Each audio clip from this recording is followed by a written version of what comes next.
Graça e paz do Senhor Jesus, povo de Deus, amém? Eu tenho uma palavra hoje para o seu, para o meu, para os nossos corações. Eu tenho certeza que Deus vai falar conosco, amém? A igreja hoje, ela caminha no tempo de hoje para um deserto espiritual. E vamos falar aqui sobre o deserto, né, que o povo de Israel aqui enfrentaram e quais foram os motivos, né? Por que eles enfrentaram esse deserto? Nós sabemos que repetem-se os motivos, né? É rebeldia, é murmuração, desde aquele tempo até os dias de hoje. Muitas vezes nós também enfrentamos, né, o nosso deserto. Muitas vezes é porque também somos rebeldes, murmuradores, não é verdade? O povo de Israel, quando nós olhamos aqui a palavra do Senhor, eles estavam sofrendo porque eles haviam perdido a visão de quem era Deus e do que eles podiam em Deus. E hoje também não é diferente. Quantos têm perdido a visão de quem é Deus, sabe? E não conseguem entender o que podem em Deus, o que podemos em Deus. Nosso Deus, Ele é o Todo-Poderoso. Ele é infinitamente poderoso para fazer na minha vida e na sua vida. Infinitamente. Tudo aquilo que nós pedimos ou até mesmo pensamos, segundo o poder dele que nós opera. Mas a questão é que muitas vezes nós ficamos aí ouvindo tantas coisas, o sistema, o mundo, né? A multidão tem realmente falado tantas coisas, o WhatsApp, né? Essa teoria da conspiração, e quantos têm se perdido no meio dessa caminhada, têm perdido a visão de quem é Deus. E a palavra de Deus, ela só funciona na minha vida, né? Onde eu conheço, eu creio e obedeço. Não basta apenas eu conhecer a palavra, não basta apenas eu crer, eu preciso obedecer. Obedecer é melhor do que se sacrificar, não é verdade? Então diz a palavra do Senhor em Números 14: levantou-se, pois, toda a congregação e gritou em voz alta, e o povo chorou aquela noite. Todos os filhos de Israel murmuraram contra Moisés e contra Arão, e toda a congregação lhes disse: tomara tivéssemos morrido na terra do Egito, ou mesmo neste deserto. Interessante que Deus havia acabado de tirá-los ali do Egito, lugar de dor, de sofrimento, e o povo continuavam, vemos aqui, questionando, revoltados, murmurando. Por quê? Porque Deus havia dado uma promessa a eles de uma terra prometida, uma terra que mana leite e mel. E o motivo da acomodação deles, da murmuração, né? É que eles se revoltaram e se levantaram ali contra o porta-voz de Deus. E diz o versículo 3: e por que nos traz o Senhor essa terra? Para cairmos a espada e para que nossas mulheres e nossas crianças sejam por presa? Não seria melhor voltarmos para o Egito? Quantos pensam assim? Não é verdade? Quantas pessoas que estão na casa do Senhor falam: é melhor nem ir à igreja. Quando eu não ia à igreja, quando eu não buscava como eu busco hoje, minha vida parecia melhor. Eu já ouvi pessoas falando dessa forma. E diziam uns aos outros: levantemo-nos um capitão e voltemos para o Egito. Então Moisés e Arão caíram sobre o seu rosto perante a congregação dos filhos de Israel. E Josué, filho de Nun, e Caleb, filho de Jefoné, dentre os que espiaram a terra, rasgaram suas vestes e falaram a toda a congregação dos filhos de Israel, dizendo: a terra pelo meio da qual passamos a espiar é terra muitíssimo boa. Se o Senhor se agradar de nós, então nos fará entrar nessa terra, e nola dará terra que mana leite e mel. Então somente não sejais rebeldes contra o Senhor, e não temais, ó povo dessa terra, porquanto como pão os podemos devorar. Retirou-se deles o seu amparo. O Senhor é conosco, não temais. Apesar disso, toda a congregação disse que os apedrejassem. Porém, a glória do Senhor apareceu na tenda da congregação a todos os filhos de Israel. Disse o Senhor a Moisés: até quando me provocará este povo? E até quando não crerá em mim, a despeito de todos os sinais que fiz no meio dele? E eu creio que até hoje o Senhor continua olhando para o mundo, para o homem, e Ele está dizendo: até quando me provocará este povo? Até quando não crerá em mim a despeito de todos os sinais que fiz no meio dele? Até quando?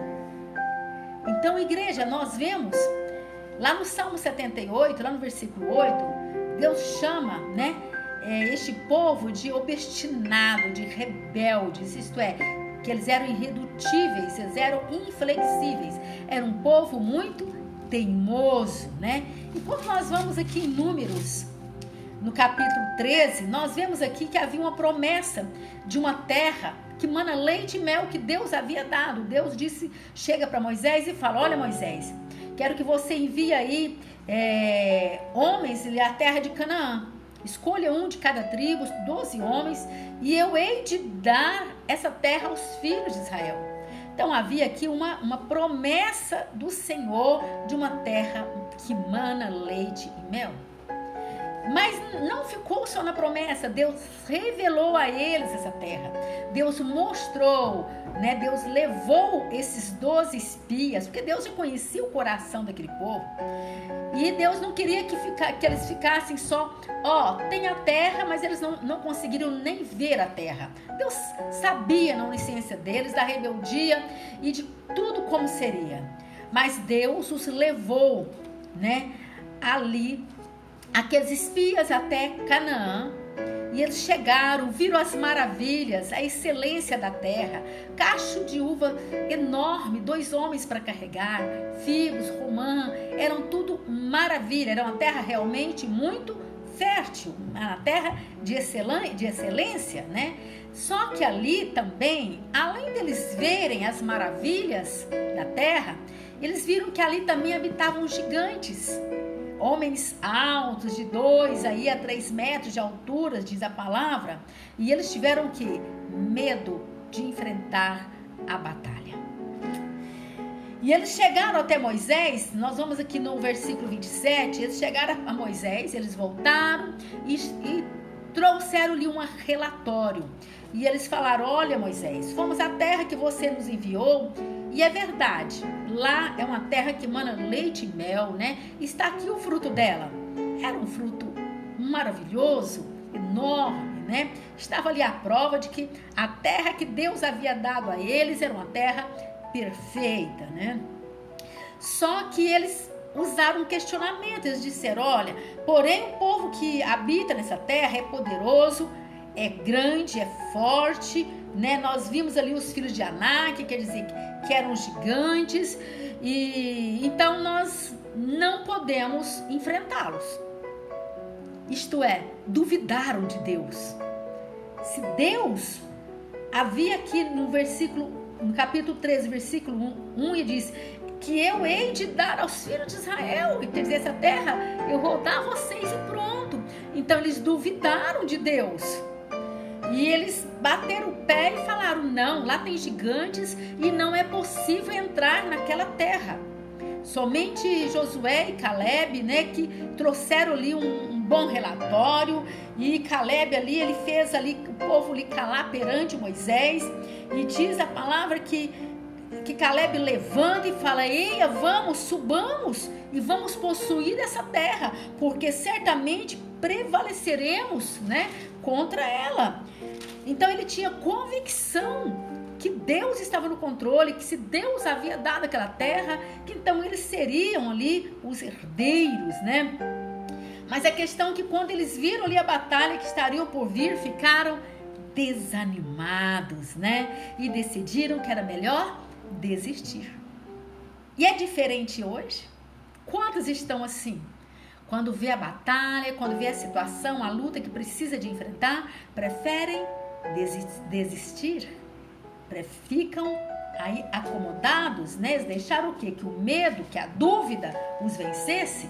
Nós vemos aqui, quando diz a palavra que todos eles murmuraram contra Moisés, e eles foram ainda mais longe, falaram: olha, não seria melhor voltarmos para o Egito? Isto é, que Deus é este que nos tira de lá para ficarmos aqui sofrendo, andando como nômades, né? Nômades. Mas será que eles não se lembraram? Já haviam esquecido das torturas, né? Do que era realmente o Egito, lugar de dor, de humilhação.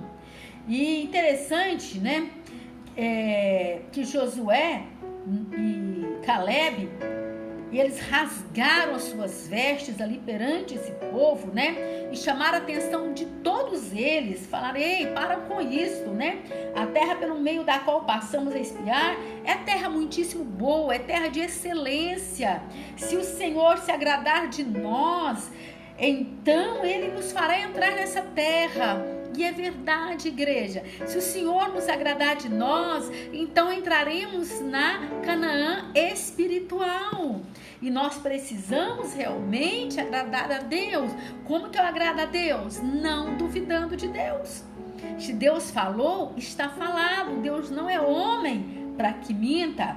E diz a palavra que Josué e Caleb, eles foram firmes e falaram: olha, não sejais rebeldes contra o Senhor, não temais o povo.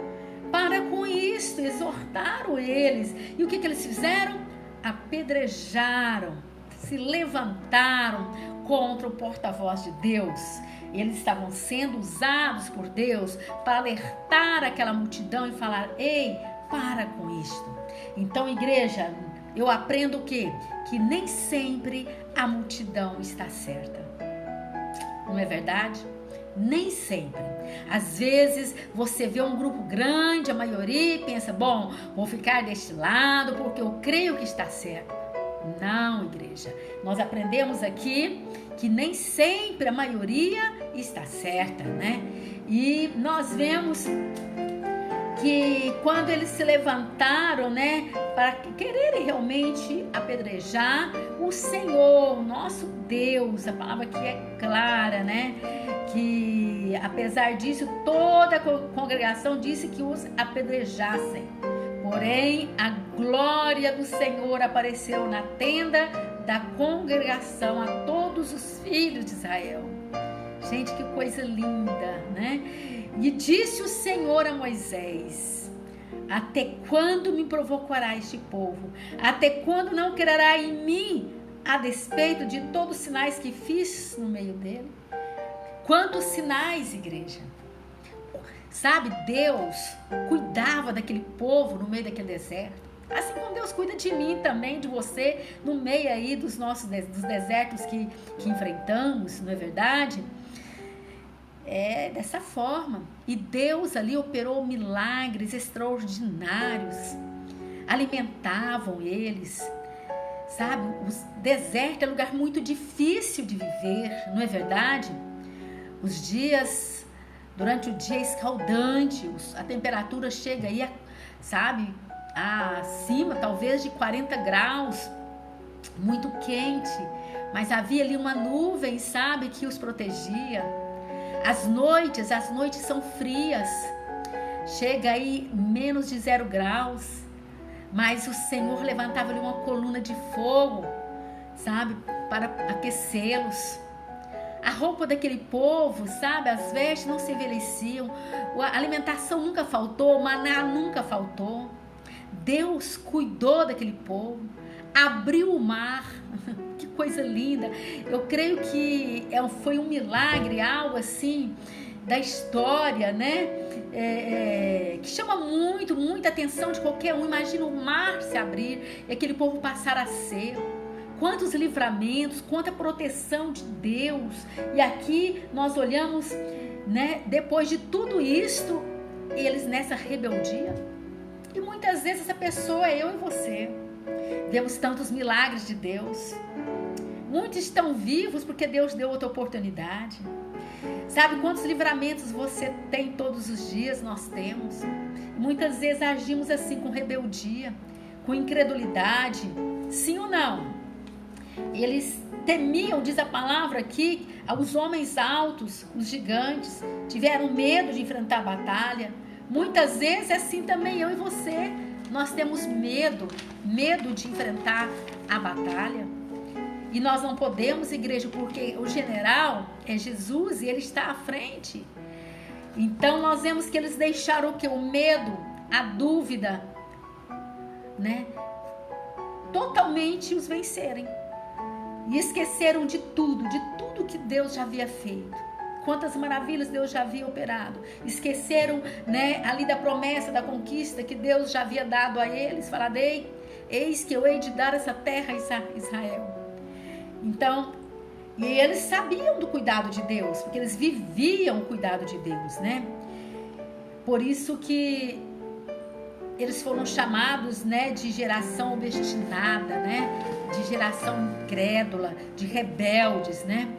E quando eles chegam e dizem, não seria melhor voltar para o Egito? Sabe?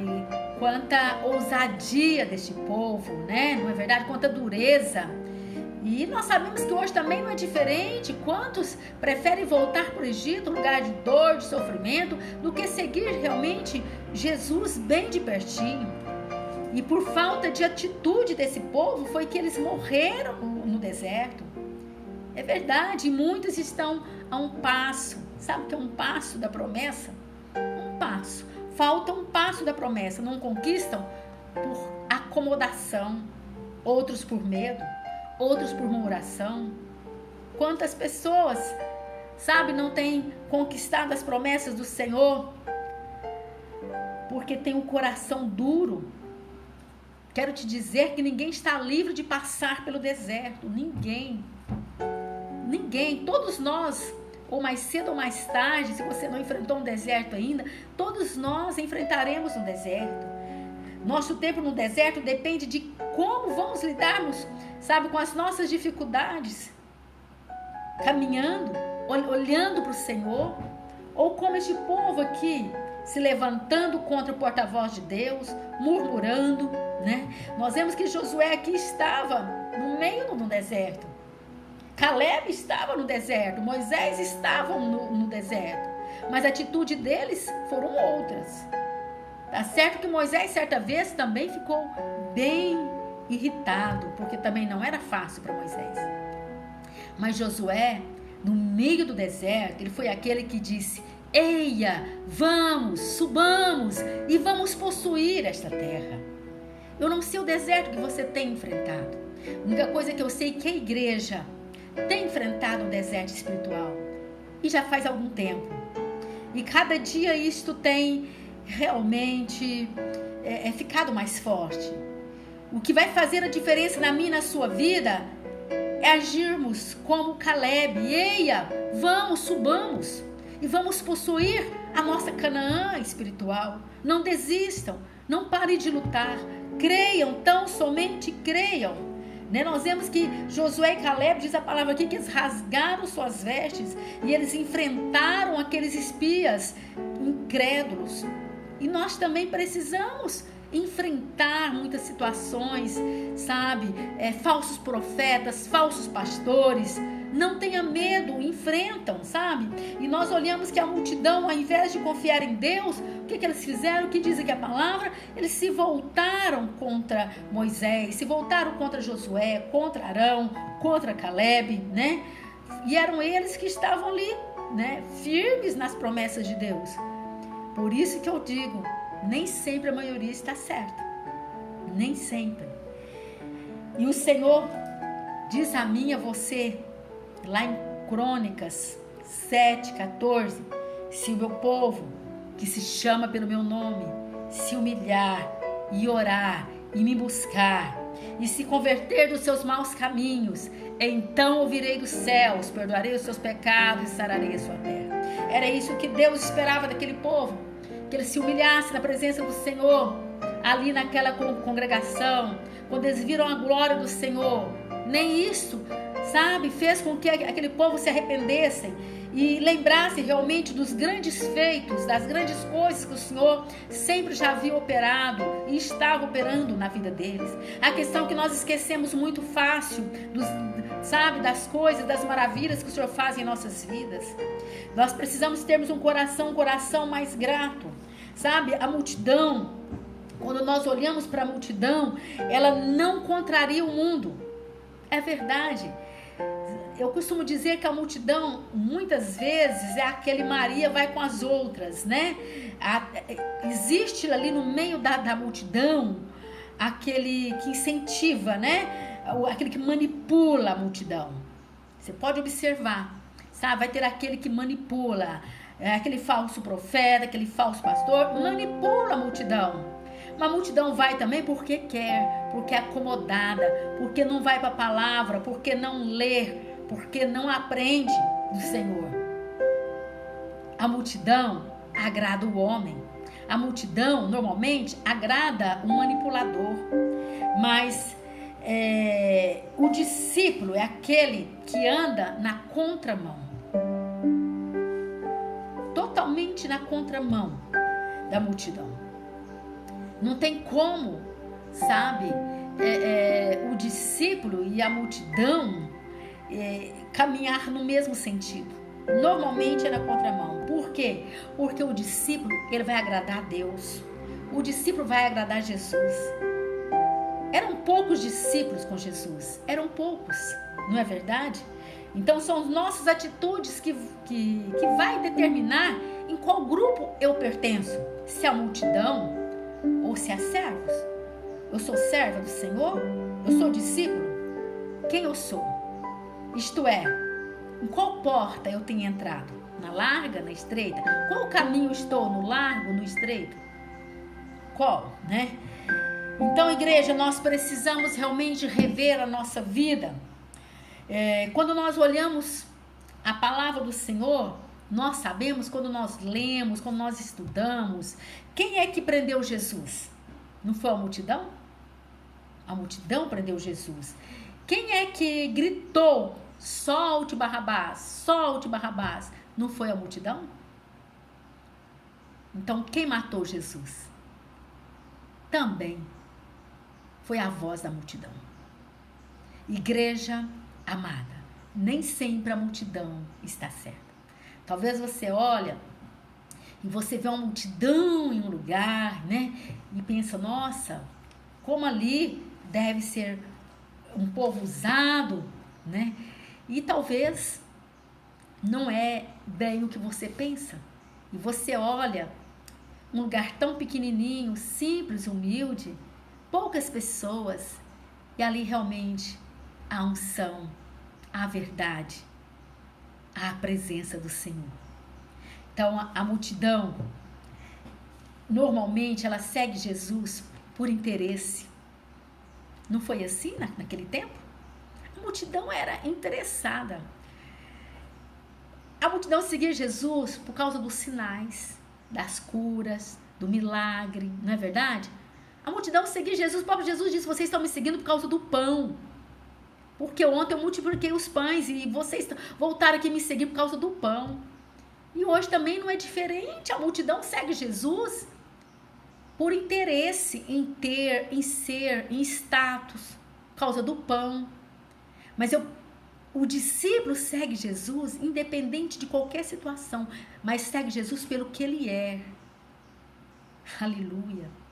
Porque ama Jesus. Independente, está dando tudo certo, está dando tudo errado, está seguindo Jesus. É sem interesse, é por amor. Sabe, igreja, nos dias de hoje, nós vemos aí, sabe, multidões aí que enchem aí congregações, mas poucos querem Jesus de verdade.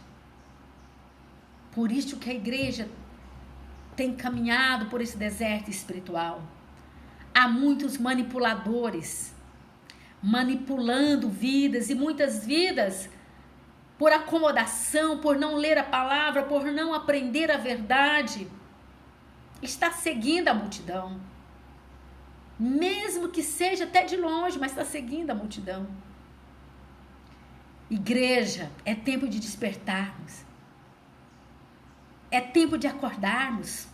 Paulo disse: desperta, ó tu que dormes. Quem somos? Quem somos? Qual caminho estou trilhando? Qual caminho? É o largo? É o estreito? A nossa casa está alicerçada na rocha? Está alicerçada na areia?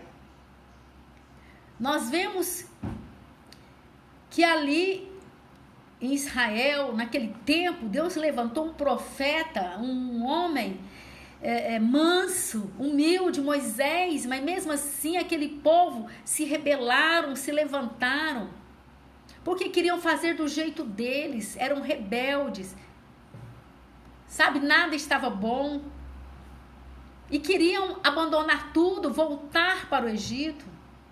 E hoje, nos dias de hoje, muitos estão sendo manipulados, porque também não querem ouvir a verdade. Quando chega em um lugar que a palavra vem, porque a palavra nos confronta. Então, preferem sair e ir para a multidão, ficar no meio da multidão. E ali acabam se perdendo. Ei, igreja, Jesus virá buscar discípulos. Jesus vai buscar discípulos. Precisamos entender isto. E é tempo de despertarmos, sabe? Cuidado com manipuladores, mas também cuidado com acomodação. Nós olhamos e sabemos que no meio dessa multidão haviam também pessoas ali muito acomodados. O que nós precisamos, igreja, é olhar para Jesus, seguir Jesus bem de perto, independente de qualquer situação, independente do deserto que você possa estar enfrentando. É seguindo Jesus, é seguindo Jesus, é seguindo Jesus. Está dando tudo certo? Estou seguindo Jesus. Está dando tudo errado? Também continuo seguindo Jesus. Estou com saúde? Estou seguindo Jesus. Mas estou com enfermidade? Também continuo seguindo Jesus. A minha vida financeira está bem? Seguindo Jesus. Olha, minha vida financeira não está bem, mas eu vou continuar seguindo Jesus. Igreja amada, é tempo de despertarmos, sabe? E não ficarmos aí presos, muitas vezes, sobre essa teoria da conspiração, sobre essa manipulação que você vê muitas vezes pela televisão. Cuidado, leia a Bíblia e aprenda mais. Se você estiver no deserto, confie na soberania de Deus. Confia que Deus cuidou deste povo no deserto. Quando nós vemos aqui, no versículo 30, né, diz o Senhor, no versículo 29, neste deserto cairá o vosso cadáver, como também todos os que de vós foram contados, segundo o censo, de 20 anos para cima, os que dentre vós contra mim murmurastes. Não entrareis na terra a respeito da qual jurei que vos faria habitar nela, salvo Caleb, filho de Jefoné, e Josué, filho de Num. Mas os vossos filhos, de que dizeis por presa serão, farei entrar nela, e eles conhecerão a terra que vos desprezastes. Que forte, hein? Então nós vemos que mediante toda essa multidão, quem adentrou realmente e comeu o melhor daquela terra, né, de Canaã, foi Josué e Caleb. E também Deus, por ser tão misericordioso, ele disse: olha, vou permitir também os filhos de vocês, né, de 20 anos para menos, né, os que dentre vós, então os de 20 anos acima iam morrer naquele deserto. Então os abaixos, ele ia permitir que entrassem em Canaã. E assim foi. Então, quantos têm morrido no deserto? Por quê? Porque têm seguido manipuladores. Outros têm morrido, estão no deserto, né? Muitos já morreram, né? Porque seguiram manipuladores, porque murmuraram, porque foram incrédulos, porque foram rebeldes. E hoje muitos estão em um deserto porque também estão seguindo manipuladores, continuam rebeldes, murmurando, são incrédulos. Então é tempo realmente de despertarmos. Sabemos que todos nós passaremos sim por um deserto. Principalmente, igreja, quando há um luto numa casa, imagina um deserto terrível, são situações que ninguém está livre, né? Não vai ter ninguém lhe manipulando e nem nada, mas nós precisamos nos levantarmos e sabemos que Deus é soberano, que Ele sabe todas as coisas, confiar no Senhor, erguer nossa voz ao Senhor, clamar a Ele. Ele diz: clama a mim, anunciar-te-ei, enviar-te-ei coisas grandes e firmes que ainda não sabes. Precisamos enfrentar o medo. E por favor, igreja, não murmure, que sejamos gratos. Creia que em Cristo, eu e você, nós somos mais, muito mais do que vencedores. Amém? Que Deus te abençoe, em nome de Jesus.